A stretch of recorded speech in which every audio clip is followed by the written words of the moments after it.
What's going on, guys? Welcome back to Season 6 of NHL 25 Pittsburgh Penguins Franchise Mode Series. As always, guys, thank you so much for support on the last episode. You can also leave a thumbs up on this one. It really helps me out. If you guys did miss the last episode, as you can see there, the Avalanche actually won their second Stanley Cup in 3 years. We, of course, won the Stanley Cup a couple years ago. Surprisingly, this team actually lost to the Avs in the Stanley Cup final. As you guys can see right there, back-to-back Prince of Wales trophies. So the team really surprised me. Because of that, we actually were buyers this summer.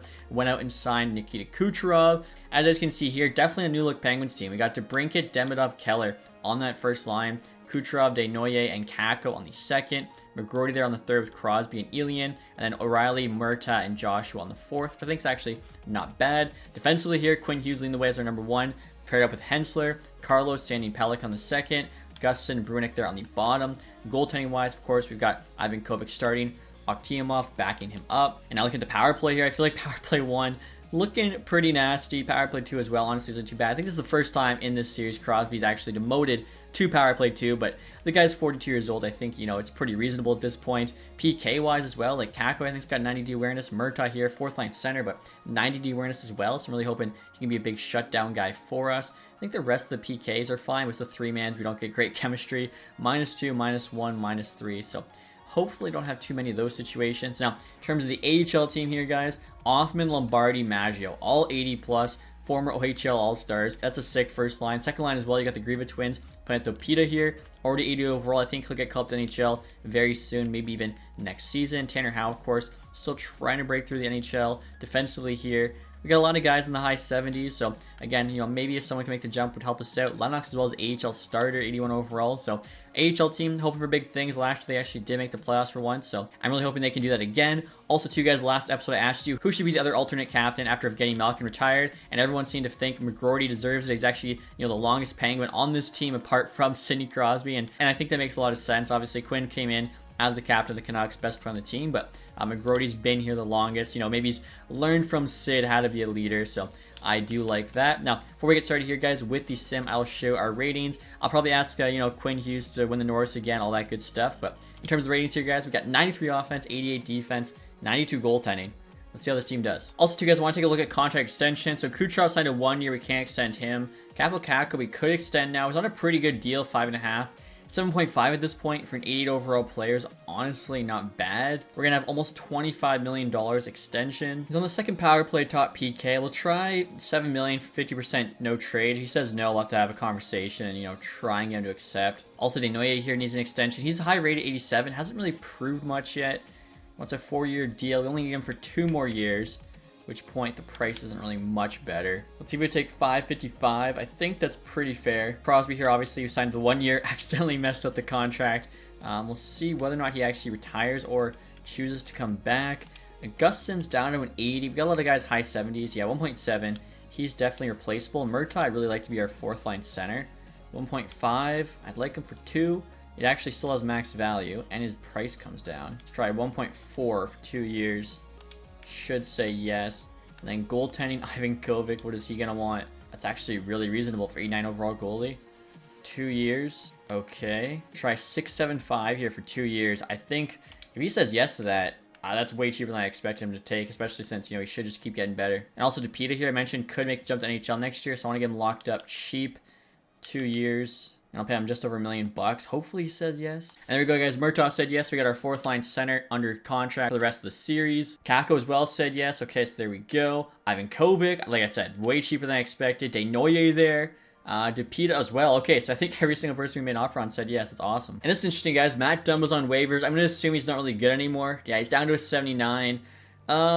Honestly, yeah, we don't need him, but interesting to see, you know, what his rating is at this point. We got, you know, a couple months still. As you can see, we're still 4-4-1 to start the year. Hopefully, by end of December, we have a better record. And now right here, guys, we got the other Elias Pettersson on waivers here by the Canucks. 25.79, high top 6 potential. Honestly, yeah, I'll claim him. I think AHL team could use him. Actually, guys, it looks like EA fixed it. Where now if you claim a guy off waivers, he actually goes to your NHL team opposed to AHL. So we'll see whether or not we can actually get him through to our AHL team. Looks like we did, though. Okay, so yeah, still was worth the pickup. And so now, guys, we're at the end of December here with a record of 15-15-3. So kind of in a tough spot. Let's take a look here at the division standings. We are 5th place, but we're only 2 points out of a playoff spot with 2 games in hand on the Rangers. Okay, so yeah, playoff spot is still very much within our grasp. AHL team, expecting a lot better. They're 14-13-2. but they're also right there. They've actually got more points than the Phantoms, but based on points per game, they are behind. And our current AHL scoring leader is actually Amadeus Lombardi, which is cool to see. And in NHL, it's Clayton Keller there, 28 points, with Quinn Hughes leading in assists, so our two, you know, big free agent acquisitions. And now Vegas is making us a big offer here, guys. Thomas Hertl in a third for Sam O'Reilly in a second. Hertl's got 1 year left. Take a look. He's got top 9 potential, which tells me, oh, he's still 85. He's actually, wow, wait, 26 goals, 38 assists, 64 points on the year. Wow, Hertl's actually dominating. 90 awareness there, 88 faceoffs, shot block, stick check. And they just want O'Reilly back, who's honestly decent, but nothing special. If they retain 50% to make it, you know, easier for us to add somebody else potentially at the deadline, I would say yes. I will say, right now, we're not even, you know, guaranteed a playoff spot, but if it's Sid's last year, I don't mind just trying to go for it. We made the Stanley Cup final 2 years in a row. You might as well keep trying until you have absolutely no chance. And they reject it with the salary retention, even though he's got 1 year left. Oh, it's so stupid. They still said no at 25, so I guess if we want to do this trade, it has to be full on. All right. Hopefully it doesn't mix with our contracts. So now bringing Hertl in here, guys, that means Ilian's on the 4th line. And I'm going to have Hertl playing 3rd line right wing here as well, too. We'll definitely have him on the PK again. Just such good defensive stats. And as you guys can see here, we're actually just above 500, but somehow that's still good enough to be in the running. At least last I saw the standings. I'm not seeing the 2 games there against Chicago, the Ducks. You can see there, though, we are 1 win away from the final wildcard spot. Hopefully nothing going too wrong here just because we accepted a trade. Why does it look like it went past the trade deadline? Did something mess up?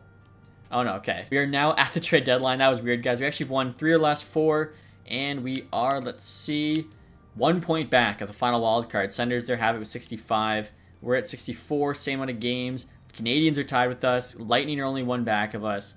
Oh, geez. So it's going to be a close race here. I mean, O'Reilly in a second for Hertl in a third. Even if we miss, that's not a terrible trade. I would say we're a conservative buyer. Obviously, not a lot of time left to still rebuild, but you never know. It could do, you know, a super fast one. So, enter the trade deadline here. Brant Clark. Would love him. Top pair with Quinn Hughes. I don't think we can reach that trade value. Bringing Point would also be nasty. The value's just kind of nuts, though. Matthew Tkachuk, Anton Lundell, Sergachev, 2 years left, Barkov, Sebastian Kosa, you got Barrett Hayton there, Brock Besser, Jake DeBrusk. So yeah, I'm just curious if we can even make Brant Clark's value happen. I don't think so, though. And yeah, unless we traded Quinn Hughes or Clayton Keller, we both have no NMCs. I don't think it's going to happen. I guess Ivan Kovac, yeah, no, even him, trade value is not high enough. And look at this guy. Stork here is currently unsigned, playing over in the Swedish League. He's up to an 81 already at 20 years old. I don't know if we can sign him mid-season and have him play. I don't think so, but yeah, he's definitely making the team next year, that's for sure. And honestly, that's a really solid 17th overall pick. 81 rated at 20 years old. Could be even higher if I start next season. And Ivan Kovac's got some unreal stats this year, guys. 923 save percentage, 249 goals against. Maybe try and get some value with Akhtimov. 85 backup with a really good contract. And we could just call up Lennox to be the backup. Mlota there, AHL starter. And I'm looking around for defensemen, guys, because that's definitely the weakest spot of our team. And Siegenthaler here, 85 overall, making $6 million for the next 2 years. Really good. Like 92 awareness, 5-star defense. You got 4-star physical. Maybe him top pair with Quinn Hughes could be nasty. Dakota Joshua here, I might send back the other way just for the salary. I'm not sure. +2, we could probably just call somebody up. We'd be over the league max, some salary cap. This is why I was really annoyed Vegas wouldn't retain on Hertl. Now, Ryan Chesley here is available to Capitals. 91 D-awareness, shot block and stick check aren't quite as good. Physical's also a little bit lower, but making less money on a 1 year. They'd probably be more willing to retain 50% because it's on an expiring contract. And now to make this trade go through, guys, we have to trade Joshua over the other way since he's making 1.7. Chesley there will be making 1.9. Lindgren just going to go right down to the AHL, although I guess he's actually the same rating as Lennox. He's more of a veteran, so maybe it makes sense for him to be the backup, which I'm fine with. Chesley, Lindgren here for Akhtimov and Joshua. Let's see what the Capitals say. Value's actually on our side. We could probably get a pick out of this. The second one's too much, apparently. I think they'll definitely go for the third, though. And like I said, Akhtimov is solid. I've given ourselves one more chance out of here, though. And there we go. So, big time trade. Hopefully it works out for us. And I just noticed, guys, with that trade, Murtaugh got sent down to the AHL. I thought when they chose that, it doesn't happen until after the trade deadline. But they also sent Brunick down. And it looks like he got claimed off waivers. So, I mean, I guess we shouldn't have done that. I thought you could, like, kind of choose to not do that because they're literally like changing out a couple $100K and we have 845 in space, so It's kind of the game screwing us over there. Florida wants to give us a third, a fourth, and glass for Carlo. That does not look nearly enough. All right, guys, so the trade deadline is now complete. We just made the one trade there, but you got to remember, too, we did make the trade for Hurdle before the deadline. Noah Cates there going to the Oilers. Tyler Clevin there to the Lightning. Let's see. Matthew Joseph, the Canucks. Yoki Harger, the Jets. Our trade there with Octimov for Chesley. Cole Perfetti, the Sabres, pretty big deal. Siegenthaler, the Flyers. Of course, we were trying to get him. Tippett there going back the other way. That's actually big time trade. Joe Valeno to the St. Louis Blues. Cam York to the Blackhawks. Interesting. Flyers move on from him. And let's see. Saros to the Ducks. Probably isn't as good at this point. Wallander there to the Kings for Michael Bunting. Fogle to the Avs. Jake DeBrusk to the Red Wings. Sebastian Cossa goes to the Canucks. Hoagland to the Bruins. Canucks are pretty busy there. And you actually got another guy last name goalie on the Golden Knights there. Traded for Zach Whitecloud. Interesting. And right now, guys, I'm trying to call Murtaugh up to the NHL.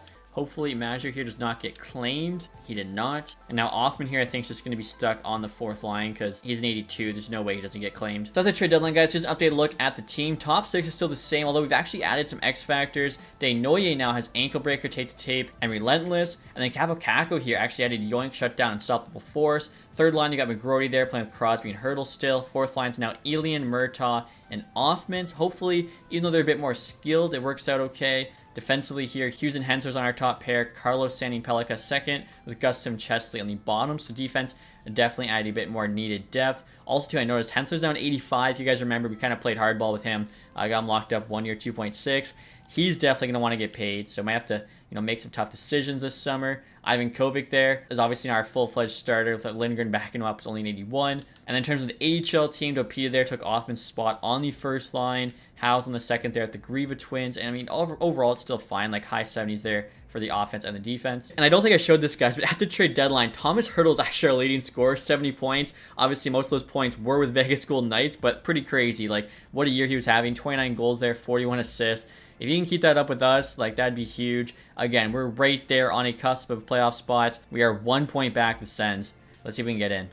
All right, guys, right in the season now, the record here, 39, 37, and 6. As you could probably guess, that's not good enough to make the playoffs. Unfortunately, we did not play well after the deadline. Obviously, tried to, give ourselves one last chance here with Sid on the team, but did not work out. I think we lost, actually, more games than we won after the deadline. At least no better than 500. So we finished the year there with 84 points, which isn't terrible, but again, not good enough to be in a playoff spot, which kind of sucks. Obviously, if we're not making the playoffs, ideally, you're at the bottom of the league, giving yourselves the best chance at a lottery pick. AHL team here, though, did do well, 40, 24, and 6. So they'll be making the playoffs, and maybe they can even win their first Calder Cup. Now, AHL leading score here ended up being Lombardi. Honestly, it might have been Offman if we didn't call him up. And in the NHL here, it's actually Thomas Hurdle, which is pretty funny to see. Curious, how he actually did with us as well as everyone else did on the team. Look at that, guys. In 29 games played with us, Hurdle only had 13 points after averaging over a point per game with Vegas.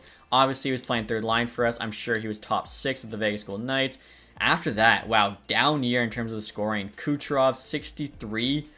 Keller, 59. Hughes, 59. He had 100 like a couple seasons ago. Davidoff, 57. Desnoyers, 56 is actually pretty good. Yeah, that's his best season yet. After that, DeBrincat only had 50. So, wow. Surprised to see the scoring fall off in this team so fast. Crosby there failed to hit 50. Was one shy. Capo Caco just got paid only 44. Luckily, he is a bit of a defensive machine. Also physical, even 5 stars now. So he'll be on the top PK. McGrody, 33 points, put an A on his chest, and that's how he pays us. I mean, yeah, this whole team didn't seem like they were able to score, which is kind of concerning. Ivan Kovic, though, played well, did his part, 6 shutouts, 918 save percentage. Lindgren, even for us, played really well, 924. Then AHL there, Lennox, 917 is also solid. Lombardi leading the way. Maggio just one behind him. Dopita there, 47. I think definitely gets a chance next year. He's got a really good shot, and obviously we need scorers. The Grieva Twins, how perfect is that? They both had 46 points. And I'll look at the entire league here, guys. Scoring was actually down across the way. Pasternak had 128, McDavid 114, Stützle 109. What's his rating now? 93. And then after that, no one else was in the 100s. Usually, like, the entire top page is, 100 plus points. So that's kind of crazy. Oh my, I just noticed David Pasternak had 85 goals. Averaged a goal a game, actually better. Wow. I mean, shot there's perfect now. That is crazy. I don't see Cale Makar up here, but he still led the way with 91 points. Best defenseman in the league. Quinn Hughes isn't even at the top of the page. Usually, he's number 2 behind Makar. So, yeah, definitely needs some things to change up. Adam Guy in there, the most wins. Save percentage here for starter. Looks to be Logan Thompson there still with the Washington Capitals. And then goals against here for a start is actually Trey Augustine, who's on the Red Wings, which is why they're willing to trade Sebastian Cossa. 91 overall. He's also high elite potential now. Jeez. I'm looking at rookie skaters here, guys. You got Milan Kutsevich, 60 points. When was he drafted? 6th overall, 2028. I noticed Eli McCamey here. I know he's a real-life player. 8th overall, 2027. Just made it to the NHL, but he's already 88 overall. 5-star defense, almost perfect physical. Surprised to see like how long some of these teams are holding on to their guys before letting them make that jump. And look at the entire league here, guys. The San Jose Sharks are actually on top now, 107 points. So definitely some things have changed here over the past 6 years. I'm curious where Winnipeg 13th and missed, St. Louis 16th. So we only had a chance because we're in the East, and we finished 23rd there in the entire NHL. So not the bottom, nor were we even really close to make the playoffs. Utah was the worst team, 70 points. Goals for, Boston had the most. We were actually one of the worst teams, goals for, which you'd kind of expect. Looking at our stats, 6th worst there in the league. Goals against, we had the best. we had the best goals against, and missed the playoffs. And I thought defense was our weak spot, just based on the ratings. But Ivan Kovic still on his head. Oh my goodness, look at that! Like every other team that's near us, except for the Montreal Canadiens, made the playoffs. That is crazy. I don't think I've ever had lowest goals against in the league and missed. Wow. Here we go, guys, with the AHL playoffs. In the first round, we got the Springfield Thunderbirds. Hopefully can at least, like I said, make a run here at the Calder Cup. That'd be a nice little consolation prize for missing the playoffs, which I think, is this the first time we've missed the playoffs this series? I'm pretty sure it is. So kind of incredible, how well this team's been doing. Never really felt like we had to rebuild. Even this year, coming off back-to-back Stanley Cup finals, I still thought we had a chance. And as I say that too, we lose in 5 there in round 1. Wow. Okay, just not our year. And look at this, guys. Playoffs are now complete. The Washington Capitals there win the Stanley Cup without Ovechkin. Pretty crazy. Tucson Roadrunners there win the Calder Cup. I'm curious, what Washington's team even looked like. I don't remember them having, that stacked of lineup. Now, we sit at 10 here, unfortunately. Philly jumps from 2-1. LA 3-2. Of course, when we have a year we miss the playoffs, there's no 10-1 jump, even a 10-2 jump. Luckily, though, top 10, there is a chance we could get an elite player, or at least have that option to move up a little bit and snag one. So take a quick look here, guys, at that playoff tree. Capitals beat the Blue Jackets in 6, swept the Islanders, Bruins in 6, and then the San Jose Sharks there in 7. So San Jose, like I said, big turnaround there for that franchise. Almost won the President's Trophy and the Stanley Cup in the same year. Pasternak, of course, won the Art Ross Trophy and the Hart. James Norris there, McCarr, 4th in 5 years. Jared McCann, Lady Bing, okay. McCanny got the Calder. Strome, Conn Smythe, he's still there. Trey Augustine got the Vezina. But then Ivan Kovic there, William Jennings with Charlie Lindgren. Again, crazy, we won that without making the playoffs. Vilchinski here on the Flyers, Will Masterton. Seattle coach Jack Adams, he's actually won that twice in the last 5 years. Shane Pinto, Selke, not Barkov, okay. Pasternak, Ted Lindsay, and the Maurice Richard. That's his 4th in 5 years. So Pasta there looking like a bit of a cheat code. Individual awards here, just kind of curious. Kupari's down the AHL still, 1 MVP. Any other guys with the face? Hildeby was the best goalie. Inamoto there, community involvement. Hildeby also the lowest goals against. And like I was saying, guys, I was curious to see who's on this Capitals team. Are you kidding me? Their best players in 88, Miroshnichenko. Then they got Sorelli.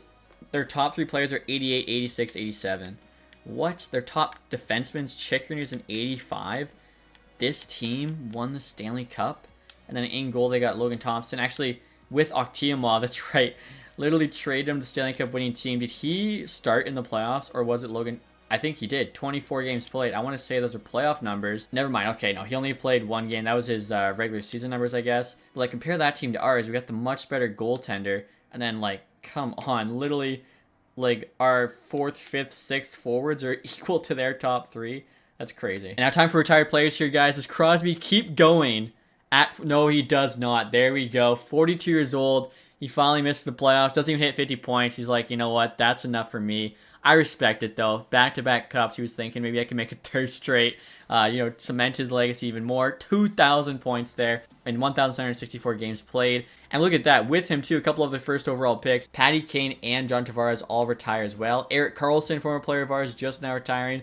Mark Stone, Brock Nelson, Chris Kreider, Petrangelo, Kevin Hayes. Also, former player of ours. So a lot of names there, but of course, Sidney Crosby being the big one. 6 years in, so if you guys are curious when you can expect Crosby to retire. Freddie Anderson there, Talbot, Kemper. The big questions are going to be, guys, next year. Who's putting the C on for this Pittsburgh Penguins team? Do we give it to Hughes, who, was wearing the A the longest? McGroarty, the longest Penguin, but he's younger and didn't even really do that good this year.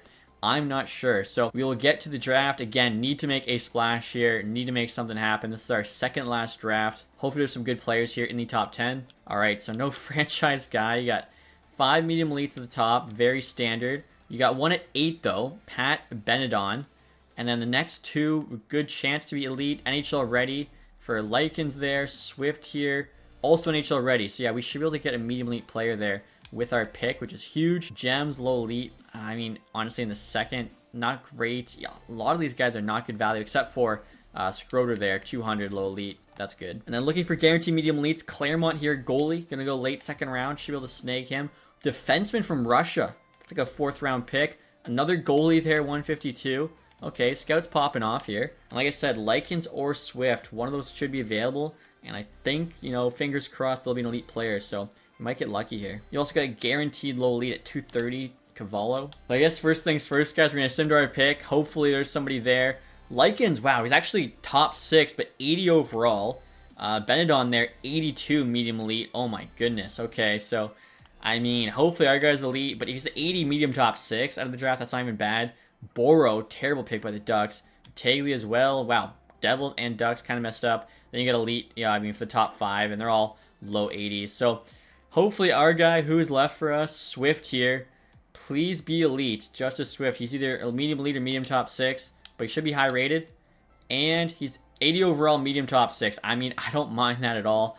At number 10, he's a sniper there. Solid shot. I think makes NHL first year for us. He's got a pretty sick name as well. Justice Swift. Like, sounds kind of like a superhero. With the spinner on X Factor too. Like, that's kind of funny. And now, guys, I'm going to try and trade back with the Red Wings, moving back, what, 15 spots in the second round. Try and pick up a 3rd. That might be asking too much. It wasn't, though. Okay, there we go, because, yeah, that was number 39. We had no one pinned there. With the second round pick, should be able to get this Claremont goalie, guaranteed medium elite.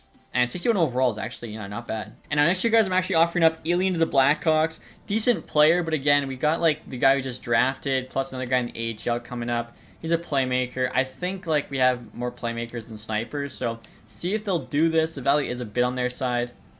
They say yes, though. Okay, so the guy we're going to take actually was never on my list. This is kind of just like a for fun pick. We'll see what he ends up being, but I can't pass on a guy named Korea. If you guys don't know, Paul Korea, probably my favorite NHL player of all time. Alan Korea here, medium top 9, 63 overall sniper. Could have been better. Speed, 78. I was hoping for a little bit, better player, but that's all right. And I'm just swinging down to pick number 74, guys. We're probably going to reach a little bit here. There is one guy we have actually in Cardwell we could take, but again, low top 4, the low top 6s, it's not worth it. I'm going to take the guaranteed Russian here. Just make sure we get him. Don't mess it up. Vitaly Kuleshov, 61 medium elite defenseman. That is an amazing pick there in the 3rd round. And we actually have another 3rd round pick here, number 88. So again, we could go with like a low top 6. Could also go with a low top 4 there. Probably let's just take the Kaiser. Like, why just mess it up? It's 47 overall medium elite. It's a little bit lower rated, but still 2 elites there in the 3rd round. We're happy. Wow, and Pogge here. I saw he had 3 bars there to potentially be medium elite, but I figured, so did our guys in the top 10. And the Jets get a really nice pick. Wow, I noticed him when I was making my pick. Lucky them. And he's 69 overall too, which is pretty nice. Like, that's 8 overall higher than our guy. If we could have taken 2 medium elite defensemen in the 3rd round, that'd been nuts. Flyers here want to give us Tyson Forster and a 4th for our 3rd. There's no one we actually need at 92. We do need scoring. Tyson Forster, 85 overall. They have him as a 2-way forward. It's got a good shot on him. Could play PK. 91 shot block, 90 stick check. He's on an expiring contract. We are getting a 4th next year, and it's a late 3rd. I'm going to say yes to this, because he'd actually be probably a decent player for us. And we still have pick number 32 in the 3rd round here. 96, we should definitely trade back, because, yeah, we're picking way early for next guy's like 160. So I'm offering a Utah 3rd here for a 5th and a 6th. They say no. Garden, 2269. Probably not going to amount to anything. So we'll try him with the 3rd for a 5 and a 6. And there we go. That works out well, too, because we actually had to pick up a pick anyways to get the last 3 guys. So we'll take Telkvis here, guys, who our scouts actually recommend. 56 low top 9. And the next year, Schroeder, low elite. There we go. 50 overall. Still a bit concerned, but he was a gem, so I figured he had to be. And then our last pick here, first pick in the 6th round. We're going to take Cavallo, guaranteed low elite defenseman. 52 overall. So overall, I feel like that was, pretty solid draft for us. Again, there was that one elite defenseman we did miss out on, but overall, pretty happy. Also, I guess, we could have maybe moved up a couple, got an elite player in that top 10, but like an 80 overall out of the draft is pretty nice. And our NHL head coach needs re-signed. I mean, we won a Stanley Cup with him, so definitely going to keep him around. And so we're now the re-sign phase here, guys. We got $12 million in cap space. Kucherov's down to an 87 now at 37 years old. What is he looking for? I mean, 4.5? He wants a no move. That seems pretty reasonable. Thomas Hertl here wants 5 million. He was really good. Not with us, but he was really good in general. Tyson Forster here I liked in terms of PK player. 375. Wow. Okay, yeah, I like him for that. Let's try 3.6 on a 1. Should say yes. And what's funny is, again, our defensive ratings are not that great, but apparently that was the strong suit of this team. Hensler wants 6x6. He's down to 83. So he's up to 85 during the season. Now he's down to 83. No way I'm paying him that. So again, we're just going to qualify at 2.6. Chesley will probably let go unless it's really cheap. 3.2.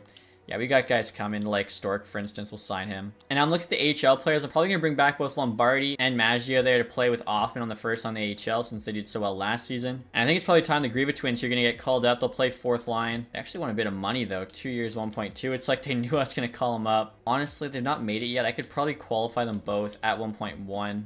Or actually, that might be worse for us. I should have just paid an extra 100K and get them on a 2 year. Yeah, there we go. Gustav Griva said yes. Since they haven't accepted that yet, I could still offer it. I'm going to offer Reihard's the same thing. See what he says. And now in regards to Kucherov and Hertl here, guys, I think I'm actually going to let both of them go. Let the younger players get that ice time. Might be like a down year for us in year 7, but just kind of gives us a better chance to win in year 8, that final year. If we can win without Crosby, I think that'd be pretty cool after winning with him.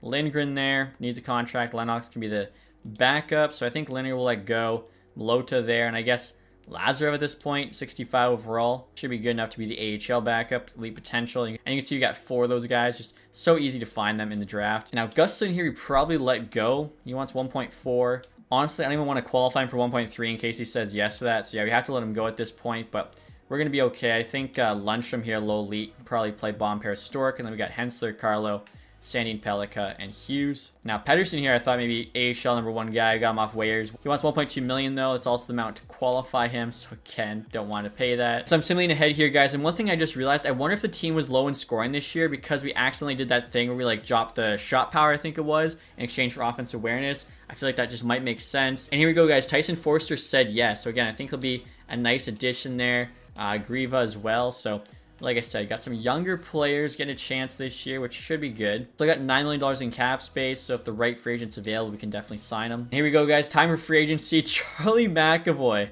Oh my, 94 overall, went 17 million. So that shows our Quinn Hughes contract's pretty good because we signed him, and I think he was already like 96, I want to say. Braden Points there. Brant Clark. I mean, Brant Clark's 27. He would definitely be nice top pair there with Quinn Hughes. We're $4 million shy. I mean, is there a way we can clear the cap space to make that happen? Ryabkin there is also another RFA. Matthew Tkachuk, 32 now. Levshinov here. He's a UFA, 25. Oh my, low franchise, wants 9.1. He's a right D. We don't even have to clear any cap space. Could have him and Hughes. Just trade away Hensler. Interesting. Organizational interest is actually quite high. Let's enter negotiation here. Persuasion success is risky, so we'll just do neutral. He wants 4-year contract. I'm fine with that. Now, I'm not going to improve the money, but I'll add some clauses here. I think I offered a no move, but I mean, honestly, that's fine. Promise him to be on the top D pairing as well. And he's got a full no trade clause. Levshinov. This would be huge if he says yes. Now looking at goalies here, guys, you got, wow, 390s. Fowler, Guyan, Nabokov. They're all UFAs. 25, 26, 27. You don't usually see that many goalies hit free agency. Jacob Fowler, of course, the Montreal goalie, already UFA at 25. I think that happens with some of the creative players. They go there a year early. On Drainov as well, 23. He's an RFA, but what a year for free agent goalies. Obviously, we are South Ivan Kovic. Look at this, too. 84 overall backups, 1.2. If we don't get Levshinov, we could definitely explore that. Just why not, make our backup even stronger. Now, take a look at two-way goalies. Booth, elite potential. Why is he not signed? Make him the max offer. And there we go. Accepted immediately, Wade Booth. Other teams got caught lacking. And now one thing we do need to do, guys, is actually sign a few AHL defensemen here. Dragicevic, we'll sign him. Oh, he's actually an RFA, so almost for sure they'll match. But right now, looking at the AHL defense, like, it's kind of rough. So we could use at least 3 players. Morden here, 26.79, should be able to help us out. Could also sign Cam Allen, 25.79. We probably need like one more guy. Shervin here, wow, 25.79. It's actually got solid physical and defensive stats. see him actually end up being called up to the NHL team potentially. So glad to get him under contract. And then checking forwards here, Charlie Stramel, UFA, fourth liner. Power forward, he's actually, wow, yeah, looking pretty good. 4.5-star physical, 925K is a steal for him. 2 years, doesn't want that at all. So honestly, we can just get him under contract right now. 1 year, $1 million, he says yes. And Patrick Thomas here, 2580, decent defensively. I'm just thinking he's actually got a cannon of a shot. He could be a guy we add to the AHL team. We did lose, you know, some forwards. He also says yes. Okay, so I think now, guys, we're just waiting on Levshinov, see what he says. Oilers here offering us a 5th round pick for medium top 9. I feel like we need better than that. And Levshinov decided to accept. Okay, so him and Hughes, top pair, that's nuts. I think Dragos out there said no, but yeah, who cares? We got Levshinov. So honestly, now we can trade away Hensler. He's just been giving us, you know, such problems with the contract because our second pairing is going to be Carlos, Sandy, and Pellica. Bottom pair is just that cheap pair. We also have no money to sign Hensler again. He's just been a headache since we traded for him. Definitely trade didn't work out that well because Blomqvist, who we gave up, who had a ton more value, but I think still a really good goalie where Hensler's value has kind of tanked. And yeah, the Blues still have Blomqvist. We can't trade for him. You can see the value is on his side, although it also has gone down. And now looking at Hensler's trade value here, guys, with the Predators, it's less than the Predators' second round pick, just barely, and it's more than the Ducks' second rounder. I think if someone signs him to the contract he wants, like the $6 million, we'd actually get a first, so probably makes sense to wait a month to trade him and hope someone actually does offer sheet him. And look at this, guys. Hensler actually accepted the qualifying offer, $2.6 million. I didn't think we had that, but like I said, there's really not a spot for him on this team, so let's try and get some assets back for him. As I mentioned before, Quinn Hughes, Levshinov's going to be the top D pair, Sandy, Pellica, Carlo on the second. Then you got Stork there with Lundstrom on the bottom. Lundstrom's actually grown to 81, which is awesome to see. Hensler, though, still showing RFA, even though he said yes. I don't know what's going on there. It shows 0 years left. Okie dokie. I'm going to try trading here, guys, to LA for their second round pick. Now we have to add a player because they have too many. Take back Hadar there. He's got the lowest value. Picks on the block. They like him. Trades rejected. Plant here's 25.79. Probably expendable just to make this trade. Or actually, at that point, we have to add another guy. I guess we throw him a 6th round pick, try to even this out. And there we go. Okay, so definitely, you know, didn't get the value to like back on Hensler. We got one more draft left. Might as well try and get as many picks as we can. We already got 2/3, 3/4. And now right here, guys, trying to trade a few contracts we don't need for a 7th round pick with the Rangers. There's a guy in free agency I want, but right now we're at 50 out of 50 contracts. They say yes. All 3 of those guys aren't going to be playing in the AHL. So the dude I want, he'll probably be like, I don't know, 2nd, 3rd line AHL. Right here, Dolzankov, 2680. 6'6", 5-star physical. I feel like, you know, he'll do some good on that AHL squad. 2 years, he might be down for 950K. There we go. And now, guys, we're having a conversation with our head coach about this season, and he thinks we're good enough to compete for a cup. When I show you guys the roster, I mean, if I say no expectations, we lose management morale. So I guess I'm agreeing because it doesn't show we lose anything if you just agree with the coach. Now, in terms of the preseason, I think I'm going to go back to old try and true, which is just team bonding, especially since a lot of new players that actually might benefit us more. As here we go, guys. We're now at the start of next season. Like I was saying, I'll show you what the team is looking like. Definitely, like I said, I don't know. I don't see it being a cup-winning team, but we'll see what happens. So, DeBrincat, Demidov, Keller still our first line there. They get +3. You got Topita making the jump to NHL, playing second line. He's getting a huge chance here with Desnoyers and Kakko. Third line, you got McGroarty playing with Swift and Forster. We just drafted Swift. He's actually got 78 faceoffs. We're going to try him in the middle there. We could even ask him to change position in the conversations. You got Griva twins there on the 4th line with Stramel. That's actually pretty solid 4th line. Defensively, of course, Hughes, Levshinov is a nasty top pair. We then have Carlo and Sandy Pellic on the 2nd for, I think, really good top 4. Even the bottom pair there, Stork and Lindstrom. Again, Stork's high top 4, Lindstrom low elite. Like, those guys should just keep getting better. And then goaltending, of course, Ivan Kovic starting, Lennox backing him up. So, honestly, apart from, like, you know, the 2 question mark 80s, this team isn't too bad. Now, in the AHL, again, I got the OHL All-Star line leading the way. After that, you got a lot of high 70s, some 80s. This 3rd line is actually kind of nasty. So, Murtaugh originally I thought would be the 4th line in the NHL, but I wanted the Griva twins, I wanted Stramel, and honestly, he's pretty slow. Apart from the 91 defense awareness, like, physical's only 2 stars. Shot block, stick check aren't that great. Offensively, not that great. So, gonna just leave him the A here. With Patrick Thomas, who's also good defensively, and the guy we just signed. So, that could actually be, like, a really good kind of grind line there on the 3rd. We then have 2 80s on the top AHL D pair with 79, 78. Like, AHL team definitely should be back in the playoffs, I think. And like I was saying, guys, let's see if Swift would change his position for us. Like, literally just drafted him. They say younger players, you know, you have a better chance.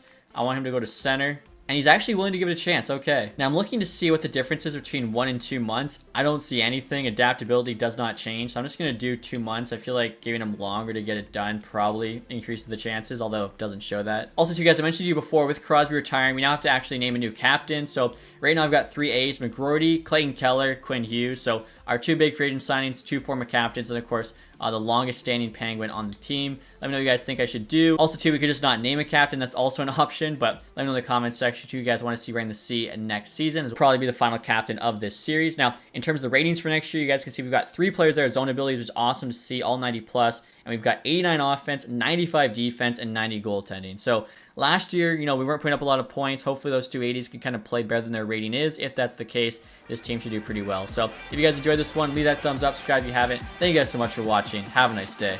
Goodbye.